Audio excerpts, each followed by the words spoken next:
Bismillahirrahmanirrahim. Assalamualaikum warahmatullahi wabarakatuh.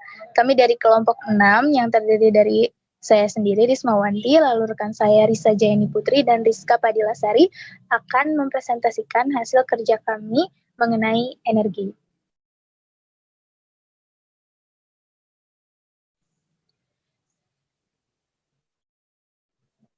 Yang terdiri dari konsep energi, sumber energi, bentuk energi, dan perubahannya, lalu energi dan usaha. Konsep energi. Apakah yang dimaksud dengan energi? Energi adalah kemampuan untuk melakukan usaha atau kerja. Sebuah benda dapat dikatakan mempunyai energi bila benda itu menghasilkan gaya yang dapat melakukan usaha atau kerja. Definisi energi yang paling umum adalah suatu kerja yang dapat dilakukan oleh gaya tertentu seperti gravitasi, elektromagnetik, dan lain-lain. Dalam Kamus Besar Bahasa Indonesia, dalam bidang fisika energi adalah kemampuan untuk melakukan kerja.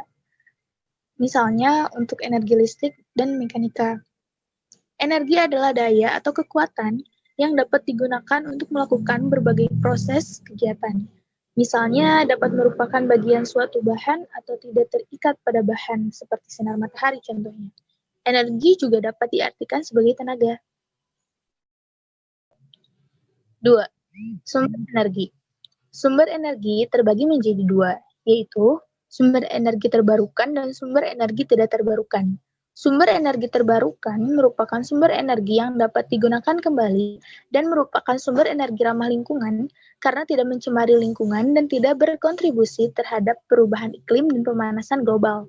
Contoh dari sumber energi terbarukan yaitu energi surya, energi angin, energi air, energi biomasa, energi ombak, energi geotermal, energi pasang surut air laut, dan juga energi nuklir. Sedangkan sumber energi tidak terbarukan merupakan sumber daya alam yang dikonsumsi atau digunakan lebih cepat daripada yang dapat dibuat oleh alam. Dengan kata lain, pembentukannya membutuhkan sampai jutaan tahun. Sebagian energi tersebut diperoleh dari hasil pembakaran bahan bakar fosil. Contohnya, seperti minyak, batu bara, dan gas alam yang tersedia di bumi dalam jumlah terbatas.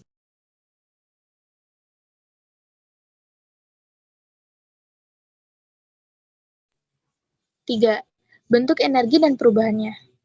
Di alam ini, tidak ada makhluk yang dapat menciptakan dan memusnahkan energi.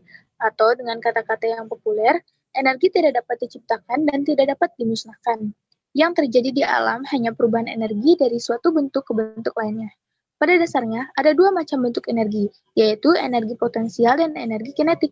Kedua energi tersebut merupakan energi mekanik. Namun, ada juga energi yang memiliki sumber berbeda. Baik, untuk selanjutnya akan dibacakan oleh teman saya yaitu Risa. Kepada Risa dipersilahkan. Baik, selanjutnya yaitu bentuk-bentuk energi.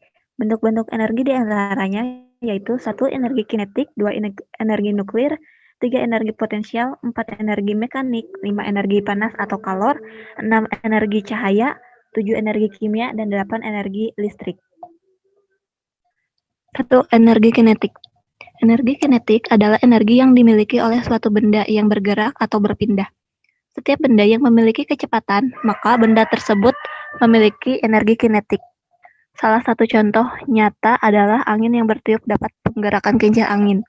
Selain itu, contoh lainnya ketika bola biliar semakin kuat didorong, maka bola tersebut akan semakin cepat untuk bergerak dan secara otomatis energi kinetik benda tersebut akan semakin besar.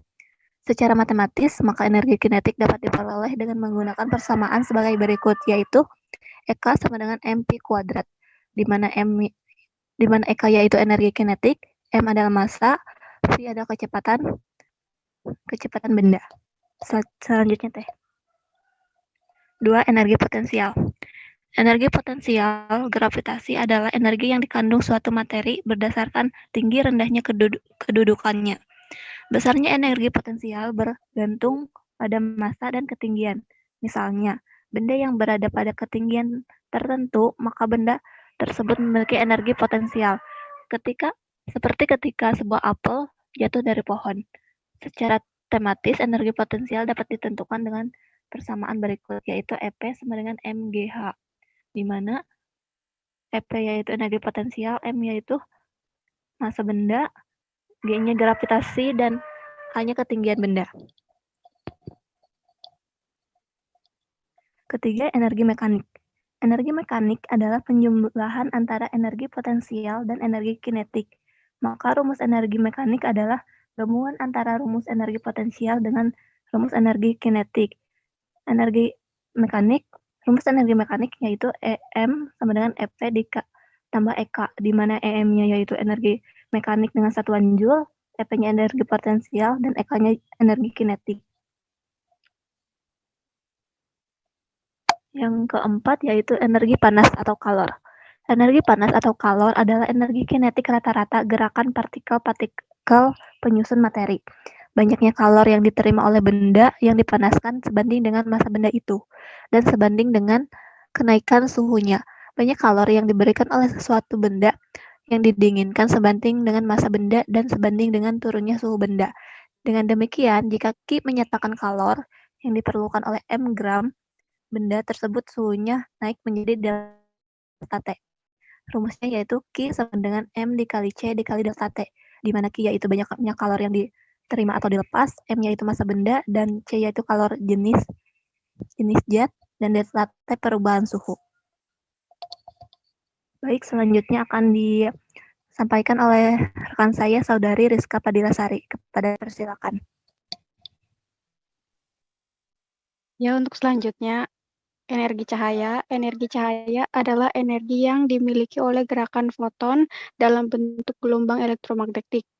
Gelombang cahaya mempunyai frekuensi dan panjang gelombang tertentu dengan kecepatan yang sama. Maka besar nilai panjang gelombang, maka makin kecil frekuensinya dan sebaliknya. Untuk rumusnya yaitu seperti yang bisa dilihat, frekuensi sama dengan kecepatan cahaya dibagi panjang gelombang. Untuk yang 6, energi kimia. Energi kimia adalah energi yang dikandung suatu senyawa dalam bentuk energi ikatan antara atom-atomnya. Bila terjadi suatu reaksi kimia, perubahan energinya akan keluar berupa energi panas atau listrik. Jadi energi kimia adalah energi yang dihasilkan dalam reaksi kimia.